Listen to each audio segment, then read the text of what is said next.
یہ مسلمان صرف ایسے انہوں نے اپنا اسلام بنا دیا بھیا. جو بھی خلیفہ آیا، جو بھی مولوی آیا، امام آیا، اس نے اسلام میں کچھ اضافے کیے، کچھ کم کیے. اتنے خود پیغمبر نے فرمایا کہ میرے امت کے 73 فرقے ہوں گے، سب جہنمی ہوں گے سوائے ایک فرقے کے. تو یہ انہوں نے ذلیل تو ہونا ہی ہے نا، ذلیل تو ہونا ہے.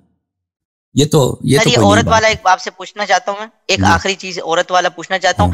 یہ ہمارے جو مولوی صاحب ہیں نا خاص طور پہ، وہ نا عورت کے بارے میں بڑی واقعہ سنا کے روتے ہیں کہ چھوٹی بچی کو اسلام سے پہلے دفن کر دیا جاتا تھا. بٹ کہ عرب تو بڑی اسٹیبلش جو ہے وہ وہاں پہ قوم ایون کہ حضرت ختیجہ کے بارے میں اگر پڑھیں تو she was a business woman. جب انہوں نے پروفٹ محمد صلی اللہ علیہ وسلم سے شادی کی، سب نہیں کرتے تھے، کچھ لوگ اس کو آپ نہیں مانتے کہ اس سے پہلے کے عورتوں کو کچھ لوگ غربت کی وجہ سے اور شرم کی وجہ سے، غیرت کی وجہ سے کہ ہماری بیٹی بڑی ہوگی تو یہ وہ عرب جنگ کرتے تھے نا ایک دوسروں سے، تو وہ ایک دوسروں کی بیٹیوں کو عورتوں کو اٹھا کے لے جاتے تھے. ٹھیک ہے نا سر. ایز اے عالم دین اب آپ جو پاکستان میں سچویشن چل رہی ہے، آئے دن لڑکیوں کو قتل کر دیا جاتا ہے، تو آپ کیا کہتے ہیں اس کی مین وجہ سٹریم یہ ہے کہ مولویوں نے پراپر دین نہیں؟ ذرا ایز اے اسکالر آپ پلیز اس چیز کو تھوڑا ڈیفائن کر دیں کہ آج کل جو بچیوں کو قتل کیا جا رہا ہے یہ کیا؟ یہ تو اتنا زیادہ تو نہیں ہے نا، کبھی کبھار ہوتا ہے، اتنا زیادہ نہیں ہے، لیکن ہوتا ہے ہر سال 2-3 واقعات ایسے پیش آتے ہیں. تو یہ بہت غلط کام ہے. یہ بہت، جو بھی کسی مسلمان کو قتل کرتا ہے وہ ہمیشہ کے لیے جہنم جاتا ہے، ہمیشہ کے لیے جہنم. من قتل نفسا بلے، یا آیا میں بھول گیا، تو جو بھی بلے اس کی آیا یہ ہے، میں آپ کو سنا دوں آیا مبارکہ. اللہم صلی علی محمد و آل محمد.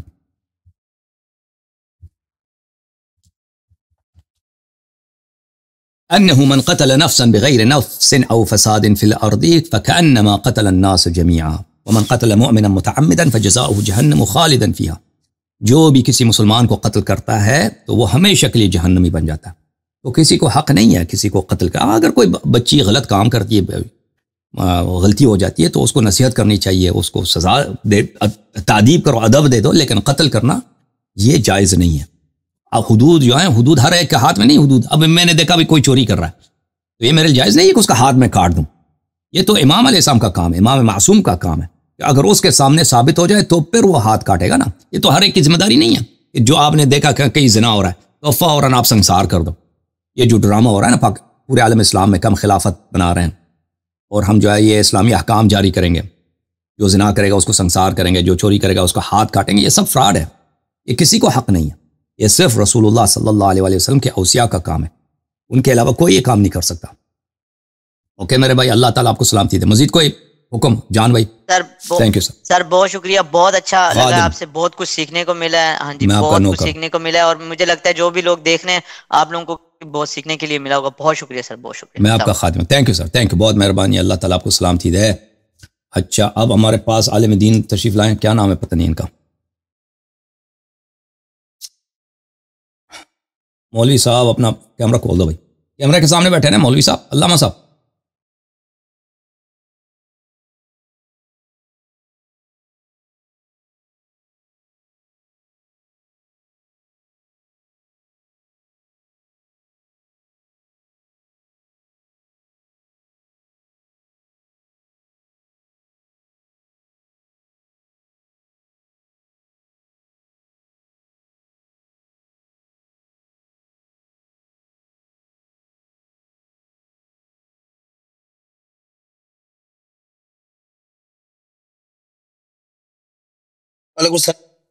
السلام علیکم علامہ صاحب، کیسے ہیں؟ السلام ورحمۃ اللہ. تشریف آوری کا بڑا شکریہ علامہ صاحب. آ رہی ہے جناب، اللہ آپ کو سلامتی دے. ہاں ماشاء اللہ ماشاء اللہ. ہاں بس وہ اصل میں کافی دیر سے انتظار میں تھا، لیکن اب جو ہے وہ بیٹری 3% 2% پہ آ گیا ہے. اب تو چارجر نہیں ہے، چارجر پہ لگا دیں. چارجر کنیکٹ نہیں کر سکتے؟ ہم انتظار کریں گے. ہاں جی میں چارجر لیا تھا. میں انتظار کرتا ہوں، آپ چارجر لگا کے آ جاؤ. میں انتظار میں، چارجر لگا دیں. بسم اللہ الرحمن الرحیم. اللہم صلی علی محمد وآل محمد وعجل فرجهم الشریف. اللہم صلی علی محمد وآل محمد وعجل فرجهم الشریف. اللہم صلی علی محمد وآل محمد وعجل فرجهم الشریف. دیکھیں میرے محترم ناظرین، یہاں پہ اگر آپ سے کوئی سوال کرے کہ آپ لوگ حضرت آدم کو کیوں مانتے ہیں، ٹھیک ہے نا، حضرت آدم کا قبر کہاں ہے، اس کی آرکیالوجی میں اس کے وجود کی کیا دلیل ہے، اس کی وجہ یہی ہے، ہم اس لیے حضرت آدم علیہ السلام کو مانتے ہیں. اور بہت ساری چیزیں جن کو ہم نے نہیں دیکھی ہے. جبرائیل علیہ السلام کو ہم مانتے ہیں، جبرائیل کو ہم نے نہیں دیکھا، ٹھیک ہے، فرشتوں کو نہیں دیکھا ہے، جن کو ہم نے نہیں دیکھا، جن کو بعض لوگوں نے جنوں کو دیکھا، جن کے کام ہوتا ہے نا وہ ریاضتیں وغیرہ نکالتے ہیں، وہ جنات کو دیکھتے ہیں، لیکن جن لوگوں نے نہیں دیکھا وہ جن پہ یقین ہے. تو اس کی وجہ کیا؟ اس کی وجہ یہ ہے کہ رسول اللہ صلی اللہ علیہ وسلم سچے ہیں. اس کی وجہ یہ، جیسے آپ ایک کتاب پڑھتے ہیں نا جو سچی کتاب ہو، مثلا یہاں پہ آپ کو پتہ ہے کہ ایک کتاب سچی کتاب ہے، یہاں پہ آپ پڑھتے ہیں کہ فرض کریں کہ ورلڈ وار 2 میں کیا ہوا، اسٹالن کون تھا، اسٹالن سے پہلے یا کیتھرین دی گریٹ، رشیا کا جو ایمپریس تھا، رشیا کا جو ملکہ تھی، وہ کون ہے، ٹھیک ہے نا. یہ آپ کو آپ ادھر جا کے پڑھتے ہیں. یا جرمنی جو ہے سن 1865 میں وجود میں ہے نا، اس کا ایک بزمارک پرائم منسٹر تھا. اس سے پہلے کیا تھا؟ پرشیا تھا، پرشین امپائر. پرشین امپائر تبدیل ہوا جرمنی میں، کیونکہ یہاں بہت سارے علاقے تھے، ان کی زبان ایک تھی. تو پرشین امپائر اور جرمن لوگوں کو کس نے اکٹھے کیا؟ وہاں پہ ایک بہت ہی لائق وزیر اعظم تھا پرشین امپائر کا، اس کا نام تھا بزمارک. اس نے ان کو اکٹھا کیا، ایک نیا ملک بنایا، جرمنی کا پورا. اب یہ ہمیں کہاں سے پتہ چلتا ہے؟ یا آپ زیادہ دور چلے جائیں، رومن جو امپائر تھا، اس کا جولیس سیزر مثلا اس کا امپرر تھا. کہاں؟ یہ کتابوں میں لکھی ہے نا، لیکن ہمیں یقین ہے کہ یہ سچ ہے، کیونکہ یہ کتاب سچی ہے، تاریخ. اسی طرح ہمیں پتہ ہے کہ رسول اللہ صلی اللہ علیہ وسلم سچے ہیں، علم کے ساتھ پتہ ہے، نہیں اس طرح کہ ہم نے ایسے ہی قبول کیا. بھائی ایسے ہی قبول کریں تو کسی کی بات مان لینا. اور وہ کیا نام ہے اس کا، قادیانیوں کا جو نبی ہے، وہ بھی کسی کی، وہ تو کوئی بھی کہہ سکتا میں نبی ہوں، جو بھی کہہ دے میں نبی ہوں، اس کی بات تو نہیں مانتے نا. اس کے رسول اللہ صلی اللہ علیہ وسلم نبی ہیں، اللہ کی جانب سے رسول ہیں. اس کے ایک دو دلیل تو نہیں ہے، اس کے ہزار بے شمار دلائل، بہت زیادہ دلائل، ٹھیک ہے نا. تو اس لیے جب وہ اللہ نے گارنٹی کی ہے کہ وہ سچے ہیں، اس لیے کہ وہ اللہ کی جانب سے آئے، جب وہ فرماتا ہے کہ تم ایک ہی ماں باپ کے بیٹے ہو، اور وہ آدم حوا علیہ السلام ہے، تو ہم ایمان رکھتے ہیں. جب وہ کہتا ہے کہ جبرائیل حق ہے تو مانتے ہیں، جبرائیل کو ہم نے نہیں دیکھا. جب وہ کہتا ہے کہ جن حق ہے تو ہم مانتے ہیں، حالانکہ ہم نے جنات کو نہیں دیکھا ہے نا. مرنے کے بعد جنت ہے، جنت کے مختلف دروازے ہیں. یہ سب جتنی تفصیلات ہیں یہ کہاں سے پتہ چلتی ہیں؟ یہ ان کے لیے ڈائریکٹ ہمارے پاس عقلی سائنٹیفک دلیل نہیں ہے. ڈائریکٹلی ہم سائنٹیفک کوئی دلیل آپ کے ہم دکھا دیں کہ جنت کے 7 دروازے ہیں، جنت کے 8 دروازے ہیں، جہنم کے 7، جنت کے 8. ہم نہیں دکھا سکتے بھائی، ٹھیک ہے، لیکن یہ اللہ نے خبر دی ہے، اللہ نے خبر، رسول صلی اللہ علیہ وسلم نے خبر دی، اس لیے یہ سچ ہے. اوکے جناب. علامہ صاحب السلام علیکم.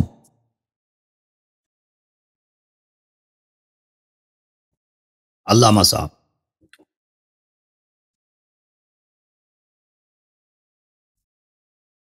جی السلام علیکم. علیکم السلام. کیا اس میں گرامی آپ کا علامہ صاحب؟ ذاکر احمد. ذاکر صاحب خیریت سے انشاءاللہ. کہاں کے رہائشی ہیں آپ ذاکر بھائی؟ انگلینڈ. اوکے تھینک یو سر. کبھی آئے ہیں؟ نہیں میں ادھر نہیں. اچھا بس وہ بہت آئے ہیں لیکن وہ تو عرصہ نہیں گزارا نا ویسے. جی بولیں. اچھا وہ وایا آئے ہوں گے. اچھا تو کافی عرصے سے دیکھ رہا ہوں آپ کو. جی سر. اور ابھی وہ قرآن کے سلسلے میں دیکھ رہا تھا میں، اور آپ کے کچھ سوالات ہیں میرے پاس. لیکن سب سے پہلا سوال تو یہ ہے کہ جو ابھی آپ بتا رہے تھے، میں سن رہا تھا کہ آپ کے نزدیک زید بن ثابت بھی مسلمان تھے، آپ کے نزدیک بھی شیعہ حضرات کے یہاں.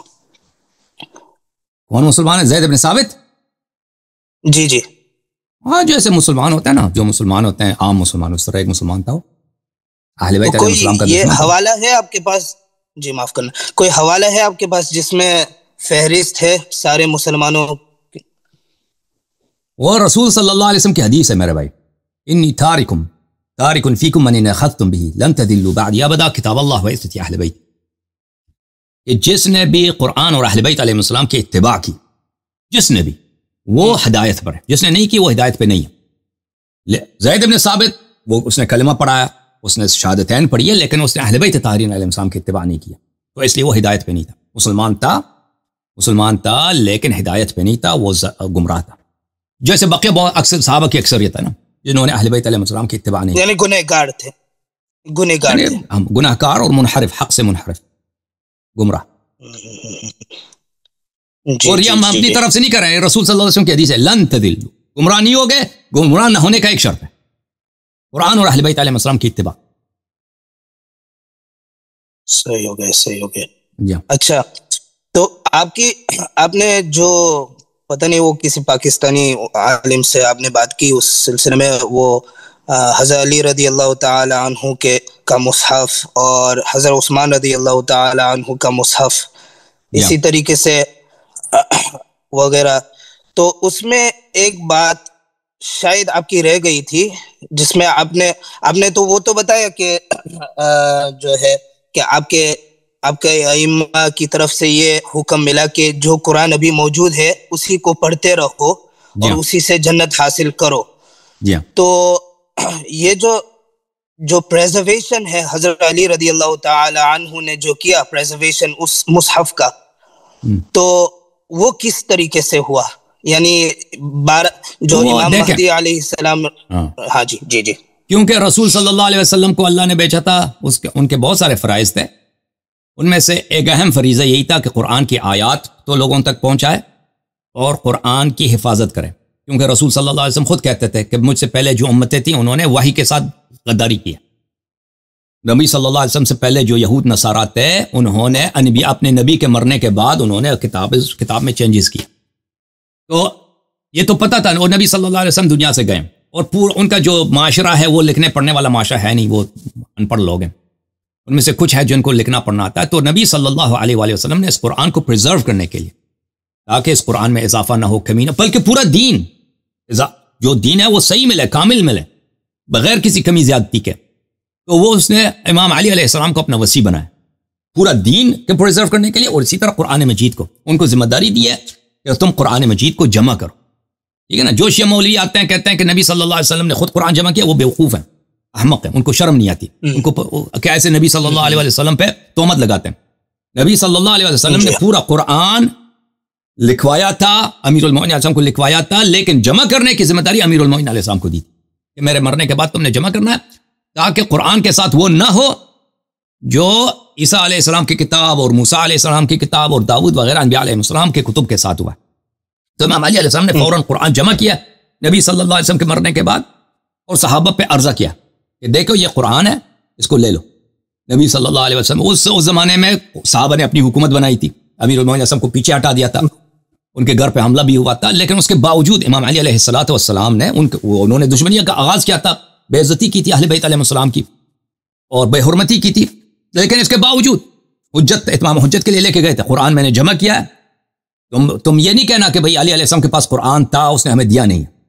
تو صحابہ کا لیڈر ابو بکر عمر تھے، تو ان لوگوں نے کہا تھا نہیں جی ہمیں نہیں چاہیے آپ کا قرآن، لے کے جاؤ۔ تو امام علی علیہ السلام نے فرمایا تھا اگر آج میں لے کے گیا تو پھر تم اس کو نہیں دیکھو گے جب تک میرے بیٹے امام مہدی علیہ السلام آئیں گے۔ تو وہ قرآن کو لے کے گئے، اور یہ قرآن اہل بیت علیہ السلام کے پاس تھا اور آج بھی ہے امام مہدی علیہ السلام۔ تو اس قرآن دیکھیں، اس کے بعد ابو بکر عمر نے دیکھا کہ ہمارے پاس تو قرآن نہیں ہے، کیا کریں؟ پھر انہوں نے اپنی زید بن ثابت کو کہ تم قرآن جمع کرو۔ تو زید بن ثابت نے کہتا ہے اتنا مشکل کام ہے کہ پہاڑ کہتے تھے پہاڑ اپنی جگہ سے اٹھاؤ، میرے لیے زیادہ مشکل تھا، تو میں نے قرآن جمع کیا ہے، کسی کو زبانی یاد ہے، کچھ آیت وہاں سے لکھا ہے، کسی پتھر پہ لکھا ہے، تختی پہ لکھا ہے، ہڈی پہ لکھا ہے، تو میں نے جمع کیا اور مجھے یہی ملا ہے بس۔ اس نے کبھی نہیں کہا کہ یہ کامل میں نے جمع کیا، نہ عمر نے کہا، نہ ابو بکر، نہ عثمان، کسی نے کہا، صحابہ میں سے کسی نے نہیں کہا یہ کامل ہے، کسی کی اگر حدیث ہے تو دکھاؤ۔ انہوں نے یہ نہیں کہا، انہوں نے کہا اگر ہمیں زیادہ ملتے تو ہم مزید سورے بناتے۔ عمر نے بھی کہا، زید بن ثابت خود نے کہا کہ اگر ہمیں مزید آیتیں ملتے تو ہمیں مزید سورتیں بنا لیتا آپ لوگوں کے لیے۔ تو ان کی حالت یہ ہے۔ تو اس کے برعکس صحابہ کے اقوال میں بہت ہیں کہ قرآن کی آیات نہیں، فلان آیت سورہ احزاب جو ہے سورہ بقرہ جتنی یا اس سے بھی لمبی ہوتی تھی، اس طرح کی باتیں کہ قرآن کے بہت سارے آیات کھو گئی ہیں، تو ان کی شہادتیں موجود ہیں۔ تو عرض یہ ہے کہ یہ قرآن اب کہاں ہے؟ یہ قرآن پورا دین، نہ صرف قرآن، پورا سنت، رسول صلی اللہ علیہ وسلم کا علم۔ رسول ابھی ہمارے بھائی آئے تھے، ہم سے کیا پوچھ رہے تھے کہ آدم علیہ السلام دنیا میں کس تاریخ میں آئے تھے؟ نا مجھے تو نہیں معلوم، کتب میں نہیں لکھی نا، بائبل وغیرہ میں کچھ آیتیں ہیں، بائبل میں، انجیل میں، کہ اس سے یہ اندازہ ہوتا ہے کہ 6000 سال پہلے، لیکن بائبل نے نہیں کہا کہ وہ 6000، لیکن اس کا کچھ حساب لگا کے 4-5 آیتوں کو ملا کے کچھ لوگ نکالتے ہیں 6000، ہاں تخمیناً 6000، لیکن وہ بائبل ہے، وہ محرف ہے، اس پہ ہمارا ایمان نہیں ہے نا۔ لیکن ابھی رسول صلی اللہ علیہ وسلم اگر ہوتے نا، اسے پوچھتے وہ فوراً جواب دیتے کہ 50,000 ہوا ہے، کتنا سال ہوا وہ بتا دیتے بھائی. اس زمانے میں کیسے کیسے مخلوقات تھے زمین پر، ڈائناسور کا وہ بتا دیتے بھائی. رسول صلی اللہ علیہ وسلم پورا ماکان و ما یکون کا علم ان کے پاس تھا، مستقبل میں کیا وہ بتا دیتے. تو یہ جتنا علم تھا اللہ نے جو رسول صلی اللہ علیہ وسلم کو عطا کیا تھا، اس لیے عطا نہیں کیا تھا کہ اس کو مرنے کے بعد ختم کرنے کا. بھائی یہ رسول بھی مر گئے صلی اللہ علیہ وسلم، یہ علم بھی دنیا سے چلا گیا، ختم ہے جی، وہ کچھ نہیں. اور اللہ تعالیٰ نے جو بھیجا تھا رسول صلی اللہ علیہ وسلم کو، قرآن، شریعت کے احکام، حلال حرام کے احکام، اور جتنے بھی باقی علوم تھے جو عطا فرمایا تھا، یہ پریزرو کرنے کے لیے، لوگوں کے ہدایت کے لیے. اور یہ رسول صلی اللہ علیہ وسلم نے اس کو بہترین طریقے سے پریزرو کیا اپنا جیسا. امام علی علیہ السلام دنیا میں رکھا، ان کے بعد امام حسن، امام حسین علیہ السلام، آج امام مہدی علیہ السلام. جی سر بولیں. جی تو حضرت عثمان رضی اللہ تعالیٰ عنہ نے یہ کوشش نہیں کی کہ اس کو بھی جلایا جائے؟ یہ کچھ ہے آپ کے پاس؟ دیکھیں عثمان صاحب نے سب قرآن جلا دی نا بقیہ، لیکن وہ ان کو جو قرآن ملتا تھا وہ جلاتے تھے نا، جو قرآن نہیں ملتا تھا وہ نہیں جلا سکتے تھے. تو انہوں نے حکم صادر کیا کہ جو جہاں بھی قرآن ہے قرآنوں کو جمع کر کے جلا دو. صحابہ نے جو قرآن لکھی تھیں، ابی ابن کعب، اللہ آپ کا بھلا کرے، عبداللہ ابن مسعود، وہاں پہ وہ لوگ قرآنوں کو جلاتے تھے. اور بھی بہت سارے لوگ ہوتے ہیں جنہوں نے قرآن جمع کیا تھا صحابہ کے. مثلا عبداللہ ابن مسعود نے اپنا کوئی کافی بنایا تھا نا قرآن کا، تو دوسروں نے بھی، تو انہوں نے کوشش کیا تھا اپنی طرف سے، ان کو جلایا گیا. جو ان کو نہیں ملا تو وہ تو نہیں جلا سکے نا. اہل بیت علیہ السلام نے اپنا پریزرو کیا. اچھا دوسرا سوال میرا یہ ہے کہ جس طریقے سے آپ جو ہے نا وہ اسکرین شیئر کرتے ہیں، تو ہمیں بھی وہ یہ ہو سکتا ہے ہم سے کہ اس طریقے سے اسکرین شیئر کر کے جو ہے جو حوالہ وغیرہ، وہ تو آسان کام ہے. آپ اسکرین شیئر اپنا دبائیں نا، دکھائیں. اس میں آپ دیکھیں، اس میں نہیں وہ ابھی کے لیے نہیں بعد میں اگر کوئی، تو اس کے بہت سارے اسکرین شیئر کے لیے نا آپ کو اگر آپ ریسرچ کریں نا، یا جن لوگوں کو پتہ ان کاموں کا، تو وہ اس کے لیے آپ کو 2-3 ڈیوائسز خریدنے ہوں گے نا، اسکرین شیئرنگ کے. تو پھر وہ آپ ڈیوائسز لے لیں تاکہ آپ کے لیپ ٹاپ پہ جو اسکرین آتا ہے اس کو آپ اسپلٹ کریں. پھر اس اسپلٹ کے فیڈ کو آپ اپنے جو آپ کے ویڈیو اسٹریم ہے اس میں آپ داخل کریں. اس کے لیے آپ کو ایک مکسر کی ضرورت ہے، اچھا، اور اسپلٹر کی ضرورت ہے. جی ہاں، وہ کچھ ڈیوائسز آپ کو اس میں خرچہ کرنا ہوگا. جی ہاں. اور آخری سوال یہ ہے کہ جو آپ جو ہے جس طریقے سے آپ کہتے ہیں کہ مخالفین یعنی حضرت عمر رضی اللہ تعالیٰ عنہ، حضرت ابوبکر رضی اللہ تعالیٰ عنہ، جماعت عمریہ، جس طریقے سے آپ کہتے ہیں کہ ان کی کتابوں مسند احمد، بخاری، مسلم وغیرہ سے جو آپ حوالہ دیتے ہیں اور اپنی بات کو ثابت کرنے کے لیے مخالفین یعنی آپ کے تھرو سے میں بول رہا ہوں، جی سر، آپ کے سٹانس سے، تو یہ جو آپ کرتے ہیں تو اس سے لوگوں کو یہ ہوتا ہے کہ ہماری کتابوں میں یہ حوالہ، ہماری کتابوں میں یہ دلائل موجود ہے جو آپ کی بات کو وثوق اور اسٹرانگ کرے. لیکن اس میں یہ بھی بات ہے نا کہ جو مصنفین حضرات تھے ان کا عقیدہ یہ نہیں ہے جس طریقے سے ان کی کتابوں میں جو آپ پیش کر رہے ہیں. تو اس کے لیے آپ کیا کہتے ہیں پھر کہ انہوں نے ان احادیث کو کیوں جمع کیا؟ ان کا نظریہ اگر ہاں جی ٹھیک. یہ مختلف مسائل پر کسی مصنف کے کیا عقیدے تھے. وہ مصنف اکثر جو تاریخ کی کتابیں یا حدیث کی کتابیں ہیں، مصنف اپنا عقیدہ تو نہیں لکھتا نا. آپ بخاری دیکھیں، بخاری اپنا نہیں کہتا کہ میرا اپنا نظریہ کیا ہے. وہ روایات نہ کبھی کبھار کہتا ہوگا، بہت کم. یا مسلم کہ اپنا عقیدہ کسی مسئلے میں کیا، وہ تو ہمیں نہیں معلوم. وہ جو احادیث نقل کرتا ہے وہ کہتا ہے یہ حدیث صحیح ہے، حجت ہے. اب وہ نہیں بتاتا، وہ شرح نہیں کرتا کہ بھئی یہ تو آپ یہاں پہ کبھی حدیث سے نقل کرتے ہو کہ ابو بکر کتنی فضیلت ہے، دوسری جگہ پہ یہ نقل کرتے ہو کہ اس نے یہ کیا. اس کو کیسے تم سالو کرتے ہو نا؟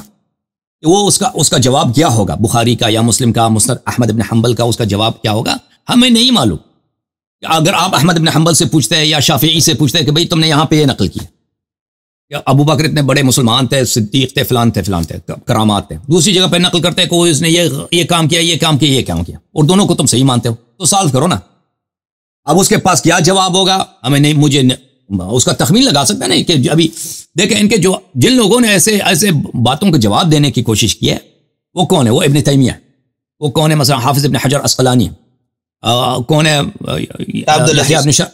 یحییٰ ابن شرف نووی ہیں. ان کے کوششوں کو اگر آپ دیکھ لیں، ان کی کوششیں تو ناکام ہیں.